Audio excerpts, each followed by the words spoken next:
Minsan pang napatunayan ang matagumpay na programa ng pamahalaan upang masagip sa kahirapan ang nakararaming mamamayan. Ito ay sa pamamagitan ng mga proyektang inilunsad ng Technical Education and Skills Development Authority o TESDA. Alamin natin sa ulat ni Bianca Piedad. Mula sa isang simpleng may bahay hanggang sa pagiging tagapagpaganda o makeup artist sa istasyon ng telebisyon. Ganito ang naging pagbabago sa buhay ni Azazel nang natapos niya ang kanyang vocational course sa Technical Education and Skills Development Authority o TESDA. Kumuha ako ng course na Mass Communication. Pero hindi ko yun natapos dahil undergrad ako. So, nung nagkaroon ako ng baby ng 2002, 3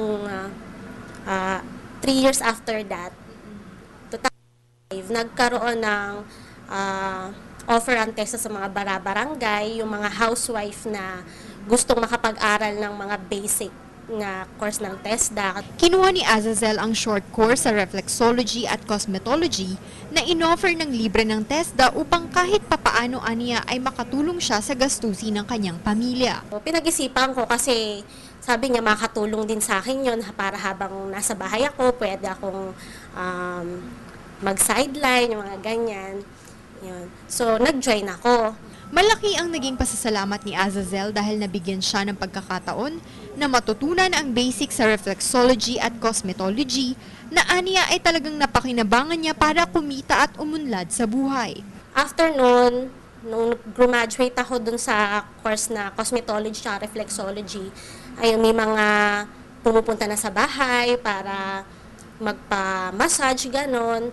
Tapos doon, kumukuha ko ng pang-araw-araw namin, ganyan.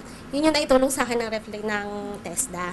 Dahil sa mga kwento ng tagumpay gaya ng kay Azazel, patuloy pa na palalawakin ng TESDA ang mga programa nito gaya ng Technical Vocational Education and Training upang sanayin sa mas in-demand na trabaho ngayon ang mga scholar ng TESDA. Si President Aquino made mention about this na dadagdagan itong programa at nakakatuwa din, no, other than the support coming from the President himself, ay yun pong mga PPPs natin lalong lumalaki, lumalago. Katunayan nito ang mas dumarami pang TESDA scholars maging pagtaas ng partisipasyon ng TESDA partners sa business process outsourcing o BPO at manufacturing industry. Ang ibig sabihin po nito, napakataas ng tingin ng international community sa ating mga programa, sapat po yung ating kakayahan, integridad para ipatupad maging yung assessment and certification program natin, which is very important for our mid-level workforce. Nagagalak naman ang ahensya sa walang humpay na tiwala ng international industry sa mga skilled workers na sinanay ng TESDA. Maraming inaalok na kurso ang TESDA,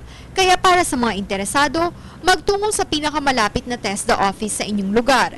Sa mga may internet connection, bisitahin lang ang kanilang website na www.tesda.gov.ph o tumawag at mag-text sa kanilang hotlines, ang 02-887-7777 o 0917-479-437 o mag-email sa tesdacontactcenter@gmail.com. Para sa Telebisyon ng Bayan, Bianca Piedad.